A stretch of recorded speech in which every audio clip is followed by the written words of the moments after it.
Hello and welcome to the Malika Writes channel. My name is Malika Writes and today I will be doing a follow-up video of my Tolkien Society video. So in this video I just want to come in front of the camera and address a few things and sort of expand on a few things that I said in my podcast style video. So in the video I commented on the fact that I did not like people sort of imposing certain ideas or certain beliefs on a book that does not have these things. I think it is perfectly okay for people to read characters however they want to. I think it is okay for people to, insert themselves into stories. I think that's perfectly okay. I think people do that naturally. However, where it becomes a problem is where we begin to try and alter the actual text or demonize the text in order to fit what we want it to fit. I think that's really wrong because it takes so much away from the author. As somebody who writes myself, it would really hurt my feelings, not that anyone really cares about my feelings, but it would really hurt my feelings if someone were to take my work and, change the meaning as if I didn't spend literal years on this project trying to make sure that what I mean is very clear, which is what Tolkien does. He makes sure that his meaning is very clear and that it cannot be missed. So when it comes to people imposing their own meaning, that is all well and good when you're doing it in the privacy of your head as you're reading the book. But when it comes to changing the text, to changing an adaptation of the text in order to fit your narrative, which is a narrative that only it's only good for now. It's the present day narrative. It's not something that will, probably outlive us. So when you're trying to change a timeless work to fit your current narrative,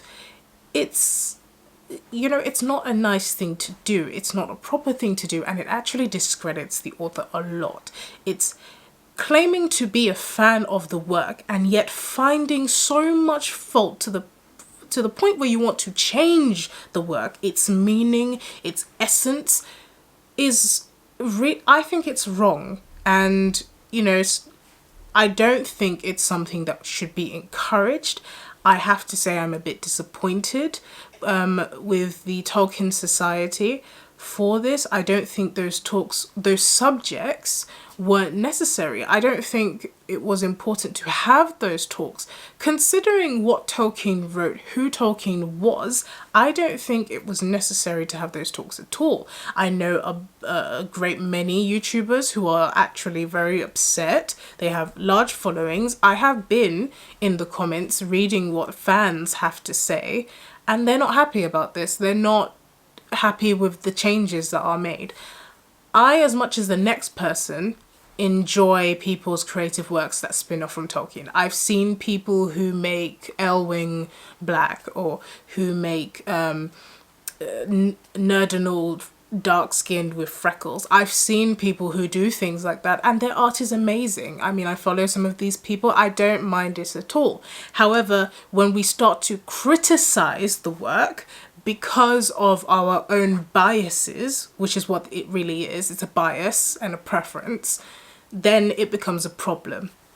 And I just wanted to take this opportunity. I don't want to make this video very long because it's just a carry on from my previous video, but I wanted to take the opportunity to really expand on that point, that I'm not just saying this because, I have a gripe with any change to the text. Peter Jackson made a lot of changes to his adaptation, but he stuck true to the spirit. He remained true to the essence of what Tolkien's works were about. He didn't add an agenda that didn't need to be there. And that's the problem with a lot of modern films. They add agendas that the fans, people who actually pay these people, don't want to listen to.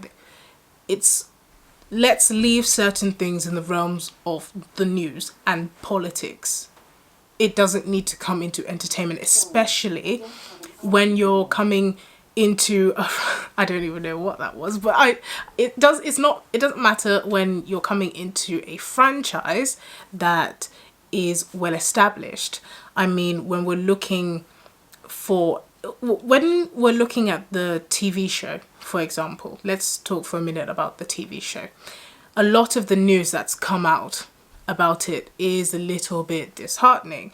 You know, I'm trying to be optimistic. You know, I'm a big fan of Daniel Green, and his explanation of you know, the news that's come out about it didn't give me hope, but it gave me, didn't exactly give me hope, but it gave me an opportunity to sit back and digest everything and say, okay, I'm gonna give the first episode a watch when it comes out and just see what happens. But what I'm trying to say is the adaptation doesn't look too hopeful, but I think that with the amount of money that has been pumped into this, it might pull through. With the amount of endorsement that it's getting, who knows, they might turn it around and actually listen to the fans.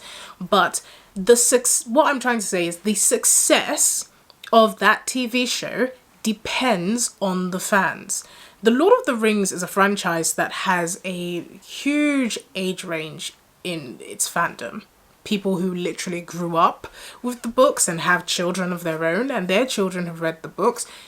The age range of the fandom is huge. However, a lot of people who don't know about the Lord of the Rings, or people who didn't, you know, really grow up with it and people who aren't really in the fandom, it's not going to be captivating to them because it's not one of those big action movies that just instantly grab people. The Lord of the Rings, you know, relies on slow storytelling and a lot of world building. And for some people, especially people who aren't fans, it's not guaranteed that the series will, especially the time frame that they've chosen to you know, deal with, it's not guaranteed to pick up people who don't have a vested interest. So this series is leaning heavily on its fandom. And once you upset the fandom, I don't really know where you're expecting to make that billion back, you know, because they've invested a lot of money into this. I don't know how they're expecting to make the money back if they're going to disregard what the fans want. And the majority of fans don't want agendas pushed on their favorite you know, franchise. They don't want things like that. So I really hope that they do listen to the fans and that they do make changes. I'm also hoping that they, you know, they keep things in line with the book. I'm not saying that every single thing has to be in line with the book. Obviously, as I mentioned in the last video, there were changes from the Peter Jackson Lord of the Rings trilogy and the Hobbit trilogy. So changes are allowed, changes are sometimes necessary, but it depends on what those changes are. And from the seminar that we saw from the Tolkien Society, those changes don't look like what the fans want. And I find it disappointing that the Tolkien Society would turn their backs on Tolkien like this. And I really do think it is a way of turning their backs. That's how serious I think it is. That's how I personally feel about it, and I know that I'm not alone in that feeling. So that's all for this video. I just wanted to come on here and sort of do a follow-up on the video from Friday. So that's all for this video. Let me know what you think in the comments section. Don't forget to like, subscribe, and hit the notification bell.